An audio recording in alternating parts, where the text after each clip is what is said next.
Resumen de los primeros 5 libros de la Biblia llamados Pentateuco o libro de la ley de Moisés.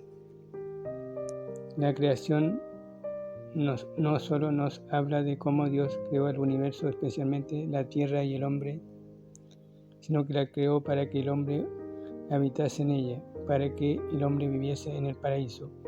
Pero por su pecado el hombre fue destituido o echado del paraíso. Pero vamos a ver que Dios no cambió de plan. Su plan siempre es dejar al hombre en el paraíso, como veremos en el estudio bíblico. En los primeros capítulos de Génesis también vemos la rebeldía del hombre y su inclinación al mal. Por eso Dios para demostrar que el pecado tiene su juicio y castigo. Pero les dio una segunda oportunidad, una oportunidad que tampoco supieron aprovechar. Por eso los planes de Dios estaban en elegir a un hombre para formar su propio pueblo y enseñarle el camino del bien, de la santidad, el camino que nos reconcilia con Dios. Y ese camino es a través de la fe en la palabra de Dios y en sus promesas. Y eligió a Abraham. Como es obvio, Dios sabe elegir a las personas correctas. A través de Abraham, Dios da al hombre las promesas de una herencia. Eso lo vamos a explicar en el libro de Josué.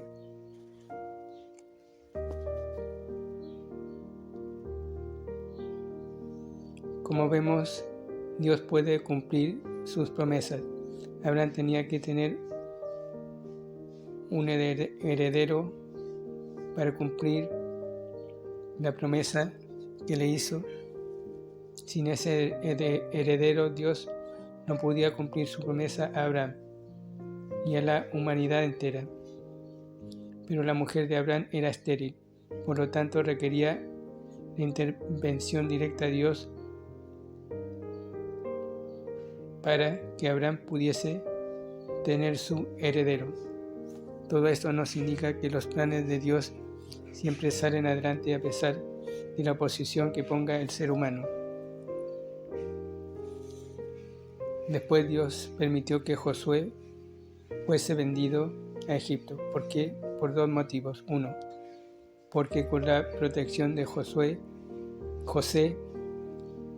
el pueblo podía multiplicarse sin temor o sin luchar contra sus enemigos. En tiempos de José, el pueblo de Israel estaba en paz y a salvo. Pero también Dios había profetizado a Abraham que el pueblo de Israel sería esclavo en Egipto. Y eso ocurrió después de la muerte de José. 2, para que Israel aprendiese y supiese que Dios no solamente es su proveedor, sino que también su protector y su salvador, ya que al ser esclavo en Egipto, Israel necesitaba un salvador. Muchas personas religiosas creen que solamente Dios es un proveedor o protector en tiempos difíciles. Por eso solo acuden a Dios en situaciones extremas y difíciles de solucionar. Pero en Egipto aprendieron que necesitaban un salvador, un libertador, y en el desierto aprendieron que la salvación o la liberación también exige pagar un precio, y ese precio es principalmente por el derramamiento de sangre para la expiación y perdón de los pecados, lo cual implica también un camino de sacrificio, de santidad y consagración. Pero Israel aprendió que esto también exige un precio que el hombre no puede pagar por más que se esfuerce o por más que tenga buenas intenciones. Por eso el pueblo que salió de Egipto, especialmente los mayores de 20 años, murieron en el desierto, porque sus corazones todavía estaban en Egipto, el mundo, y por eso no podían entender que la salvación y la liberación de la esclavitud también exigía un precio, y al no entender ni poder aceptar ese precio, perecieron poco a poco en el desierto. Varias veces Dios propuso a Moisés exterminar al pueblo rebelde de una vez por todas y crear un nuevo pueblo a través de Moisés, pero Moisés sabía que eso no era lo mejor, porque eso primeramente significaba que Dios no podía cumplir la promesa al pueblo de Israel que salió de Egipto de introducirlo a la tierra que les había prometido, y que por lo tanto el nombre de Dios estaría expuesto a vituperio y burla. También el motivo de Moisés para interceder por el pueblo fue su amor al pueblo, específicamente a los escogidos, ya que si la generación de adultos no podía entrar en la tierra prometida, sí podía hacerlo la generación joven. Por lo tanto, podemos decir que por amor a los escogidos, Moisés intercede para que Dios no extermine totalmente al pueblo de Israel. A pesar de esto, Moisés también tuvo momentos en que no podía continuar más debido a la rebeldía del pueblo, y pidió a Dios que le dé fuerzas para saber que Dios estaba o estaría siempre con él a su lado para poder continuar y cumplir su cometido. Por eso es que Dios se manifiesta a Moisés personalmente y en forma audible, para que Moisés no renunciara a causa de la rebelión y de los problemas que le presentaba el pueblo. Todo esto, es decir, todo lo que vemos en el libro de la ley, nos indica que el camino hacia Canaán, es decir, hacia la vida eterna y la herencia que Dios tiene reservada para los que le aman, no es un camino fácil, sino que también requiere de un sacrificio personal. Por eso es que lamentablemente vemos a personas que andan en el camino, pero luego llega un momento en que renuncian a todo y vuelven a Egipto.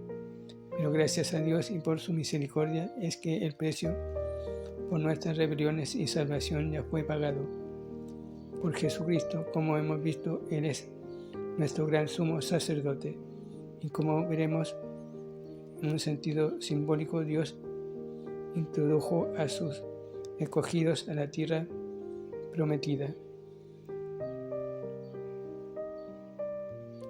A pesar de que algunos quedaron en el camino con Moisés y Aarón, que fueron los líderes de la liberación del pueblo de su esclavitud en Egipto, esto también para indicarnos que las promesas de Dios no tienen relación con este mundo en que vivimos, sino con el mundo que heredaremos en la vida eterna, y eso es lo que veremos más adelante. Como ya hemos visto, la ley de Moisés o el Pentateuco nos indica varias cosas acerca de nuestro andar cristiano. Primero, la necesidad de un Salvador. Esto implica el perdón de los pecados, la santificación y la consagración. Para la salvación o expiación era necesario el derramamiento de sangre. Esto era el precio para la salvación y la santificación del pueblo de Israel y su consagración.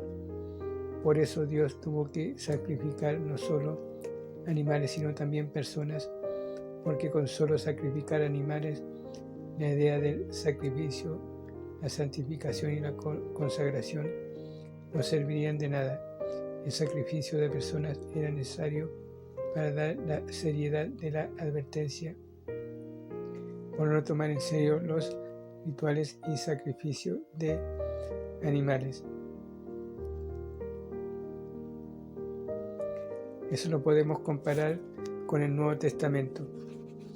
Si al Nuevo Testamento le quitamos la enseñanza acerca de la existencia del infierno, el sacrificio de Cristo no tendría sentido, por lo tanto no serviría de nada. Los sacrificios de animales era la primera advertencia y el sacrificio de personas la segunda y última advertencia, al igual que lo fue en el diluvio. Por lo tanto, los sacrificios de animales es crucial para entender en qué consistía la ley y por qué fue dada, y para entender por qué Jesús tuvo que vivir y sacrificarse como lo indica la ley de Moisés. Gracias a Dios, Cristo cumplió la ley, y principalmente esos sacrificios para que podamos tener verdadera salvación. Pero recuerden que para realmente andar en la salvación debemos andar en fe y obediencia. La fe es parte de la consagración del cristiano y la obediencia parte de la santificación. Ambos van juntos en nuestro caminar y esa es la principal enseñanza de la ley y el Pentateuco. El resto de los libros del Antiguo Testamento nos indica la vida del pueblo de Israel en la tierra prometida, y la lección principal de la vida del pueblo de Israel en la tierra prometida es que sin una fe verdadera en las promesas del Señor, la vida en la tierra prometida será un fracaso, es decir, nuestra herencia en Dios que Él nos ofrece, nuevo cielo y nueva tierra, solo es posible poseerla a través de Cristo, no a través de esfuerzos humanos o buenas intenciones. Para llegar a poseer nuestra herencia necesitamos despojarnos del cuerpo de pecado, y eso ocurrirá en nuestra muerte para adquirir un cuerpo glorificado sin las tentaciones del pecado o la carne. Israel fracasó en la tierra prometida y varias veces fue expulsado como Adán y Eva porque por sí mismos no podían deshacerse del cuerpo de pecado o el cuerpo carnal. En definitiva, todo depende de la obra de Dios, no de nuestras propias obras, méritos o esfuerzos o buenas intenciones. Es decir, todo depende de la fe en Jesucristo y obviamente el arrepentimiento, porque el arrepentimiento es para santificación y consagración. Y esto es para afligir y poder poner en servidumbre los deseos de la carne.